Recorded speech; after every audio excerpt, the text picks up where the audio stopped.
Good evening and welcome. Tonight we'll be going over the history and geography of Guinea. Now, normally I do geography and then I go over its history, and then if I don't have a book to show you, I take out my tablet to show you some Google Earth photos, but I obviously don't have a book here for you, and Google Earth doesn't really show a lot of Guinea, so I'm actually going to show you some of this first. Let me fire up Google Earth. There we go. So here is Guinea. Make sure you can see it just fine. There you go. Guinea, as you can see, is located in Western Africa. And I want to show you the coastline because that's all that you can really see from Google Earth, really. So the capital city is right on the coast. It is Conakry.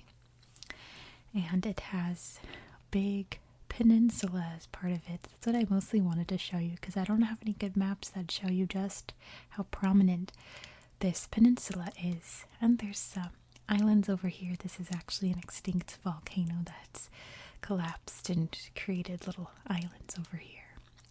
Also, you can see the coastline, how it's very marshy, swampy, like tidal marshes and things like that. But that's pretty much all that there really is to show you from Google Earth. There's a couple of like waterfall pictures and stuff, but not much else. So that's that. Turn that off. Okay. So moving this out of the way. Let's just move it all the way out the way. There we go. Okay. So Guinea. Showed you Conakry right here and the Ile de Lo Islands off its coast. Guinea borders Guinea-Bissau right here. It has a border with Senegal. It has a border here with Mali, very long one. It has a border with Côte d'Ivoire or Ivory Coast. It has a border with Liberia and a border with Sierra Leone. Pretty much all of its borders constitute rivers. And there's really lots of interesting rivers all throughout Guinea. If I can find them on this map, it's kind of hard, but Guinea's actually home of the source of three huge rivers in Africa. The Senegal River officially begins right here as a bunch of different rivers converge, but all those rivers pretty much start down around here. There's also the Gambia River, where you can see the Gambia right here. It consists pretty much of the Gambia River. That flows down from over here somewhere, I can't really tell, flowing up into the ocean. And it's also the source of the Niger River. So the Niger River pretty much officially starts right about here, but there's lots of other little rivers that come together to form the Niger River as it goes up here. Really interesting. So a lot of those rivers are coming out of the more mountainous areas. This area right here is known as the Fouta Djallon, which you're going to learn about in its history. It's sort of like a plateau region. There's also some really neat waterfalls and things like that over here. In this region, we have part of the Sahel, which is the region where the jungles meet the Sahara Desert. So it's like a dry grasslands, not desert, but not forest. It's in between. And then we get to the jungly part down here where it's thick trees and all of that. Also, one of the major cities of Guinea is in Serakori, which is right down here. And also right down here is Mount Nimba, which is the highest point in Guinea. And it's also a UNESCO World Heritage Site. It's protected, which is very important because a lot of the areas down here are mines. Guinea is one of the largest producers of bauxite, which is used to make aluminum. And there's actually a huge bauxite mine right by Mount Nimba. It's the Nimba mine. And apparently that is enough to constitute Mount Nimba being a UNESCO World Heritage Site under threat, meaning that the environmental impact of the mine could have an environmental impact on Mount Nimba and the heritage site there. which is a little worrisome. But it's pretty much how Guinea gets most of its GDP income, basically, is through lots and lots of mining.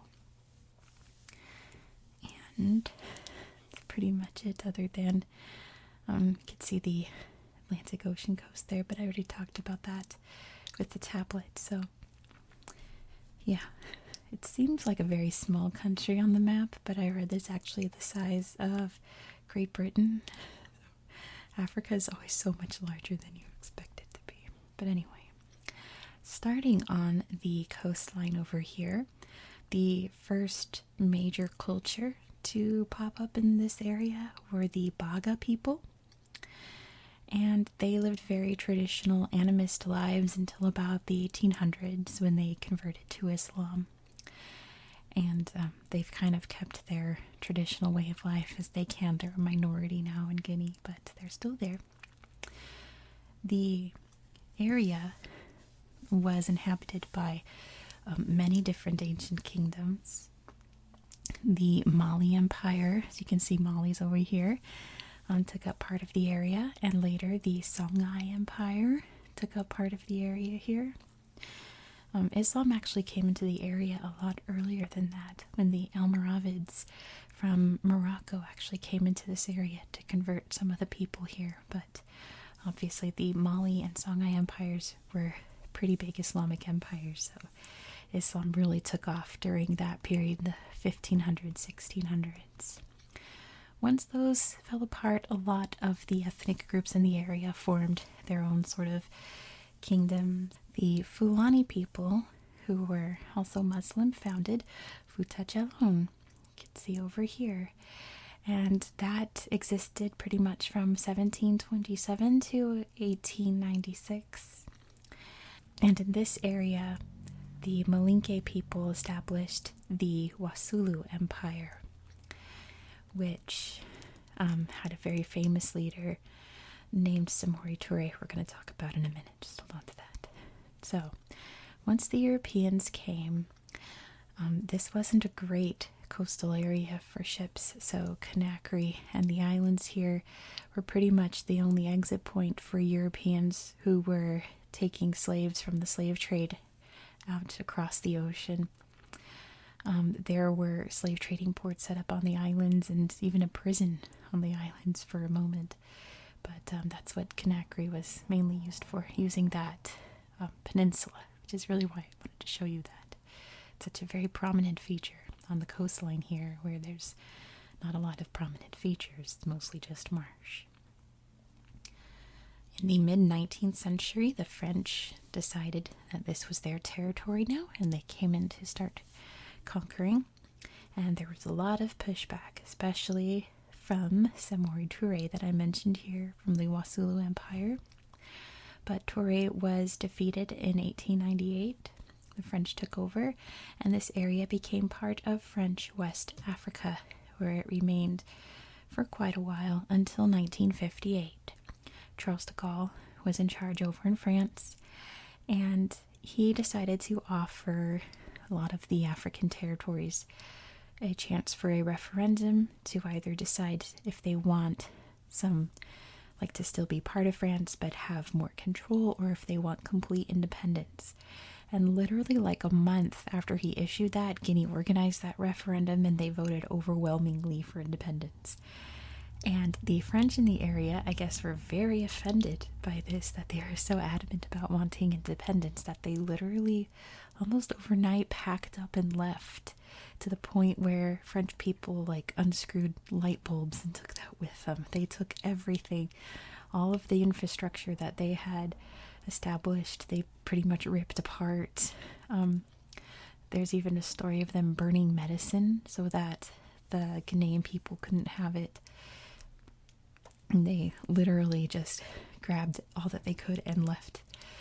So, when independence was declared on October 2nd, 1958, they were pretty much abandoned by France. That's not quite so today. They do have some allegiance with France. But yeah, apparently that really hurt France's feelings when they did that. And their leader was named Ahmed Sékou Touré, who is related to Samori Touré. He is his great-grandson.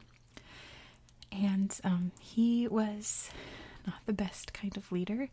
He immediately decided to go in a socialist direction, kind of following like the Chinese model, where like it's like a capitalist socialist government, but it was a one-party state.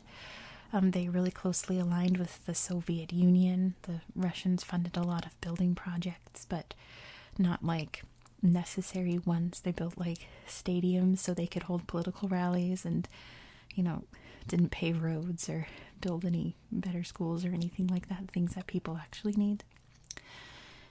So that's pretty much how Guinea was. It was the rich were getting richer, the poor were getting poorer. In 1970, the Portuguese invaded. So, I already covered Guinea-Bissau on my channel, but Guinea-Bissau was the Portuguese section of the coast, and Guinea was the French section of the coast. So, Guinea claimed the name Guinea, and they were also Guinea, so they became Guinea-Bissau. Sometimes Guinea is known as Guinea-Conakry to differentiate. But Guinea-Bissau was still under very strict Portuguese control at this time. Portugal was very, it was a dictatorship at this time. The revolution hadn't come just yet. So there was a rebel group who were fighting for independence here, and Touré and basically Guinea was supporting them. So the Portuguese invaded to try to take Touré out of power so that he couldn't help the rebels here. And there was quite a lot of fighting, but technically Touré won because he wasn't ousted from power and the Portuguese had to pull out. They consider that a big victory. But then Touré became even more ruthless and became a very cruel dictator, and all the bells and whistles that cruel dictators have. You can use your imagination there. So that continued until 1977, when the Ghanaian Market Women's Revolt happened in Conakry, which was, just like it sounds, it was a day where the women working in the market said, screw this, and revolted. And that day is a holiday now in Guinea.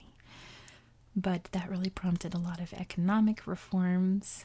Guinea decided to switch alliances from the Soviet Union to the United States to try to help its economy, but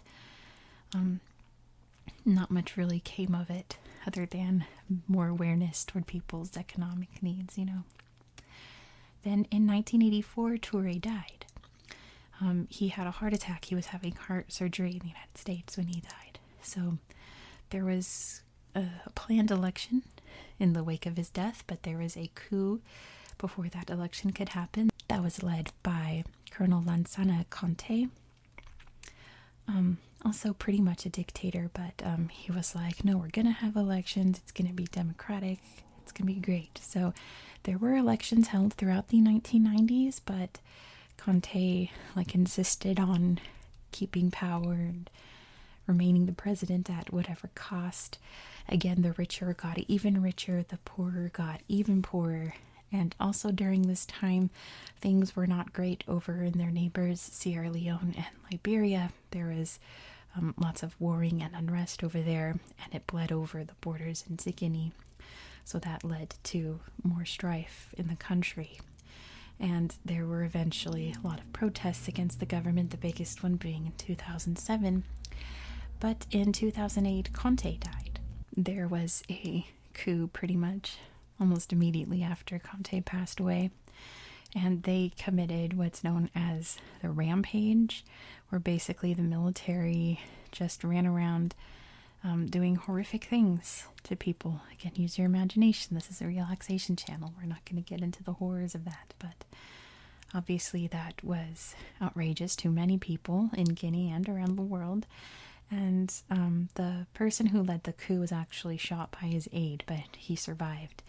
And after calming down, I guess, and having talks with other countries nearby, in particular Burkina Faso over there, he decided that there was going to be democracy. They held an election, and the opposition leader was elected president. His name's Alpha Condé. He was elected in 2010 and held on to power for as long as he could. But before we get into that, in 2014, there was an Ebola outbreak in Guinea, and it really devastated the country. Thousands passed away. Ebola is a really horrific disease that completely destroys your body and makes you highly, highly contagious. So whenever there's an outbreak like that, it's very hard to contain and wind down. So, Guinea, I think, actually did not bad considering it was an Ebola outbreak. There have been far worse ones throughout the 90s and the aughts. So, even though it was absolutely terrible, ravaged the country, shutdowns and all of that, they pulled out within a year and were cleared of that. So, just a very horrible moment in their history. But then in 2020, like I said, Alpha Condé was holding on tight to power, which there were lots of protests against him. It was mostly an ethnic thing because Condé is part, oh no, I forgot. I want to say he was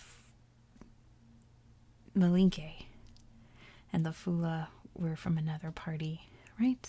Okay, if I got that backwards, I'll write a note on the screen. I'm pretty sure that's what it is. It could be the other way around, but I'm pretty sure I'm right. So it became an ethnic / political thing as the two main ethnic groups in the country sided with two different political parties. So that, makes things even more tense.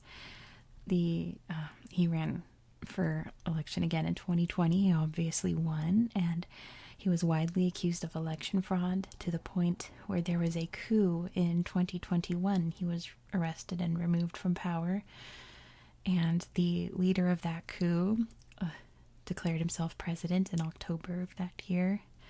And that's pretty much where Guinea is today. They were suspended from the African Union because of the coup. Many nations around the world condemn it and insist that Alpha Condé needs to be returned to power, but that's where we are at in its history. So we'll have to keep an eye on Guinea and see what happens to it. We don't know. It's a very interesting history where pretty much someone decides to take over and things change while staying the same until someone else takes over, if that makes any sense. But like I said, in a nutshell, that's the history of Guinea. We'll have to see what happens. So anyway, thank you so much for watching. I do hope that you found this video relaxing and educational. And I hope that you have a very good night. Good night.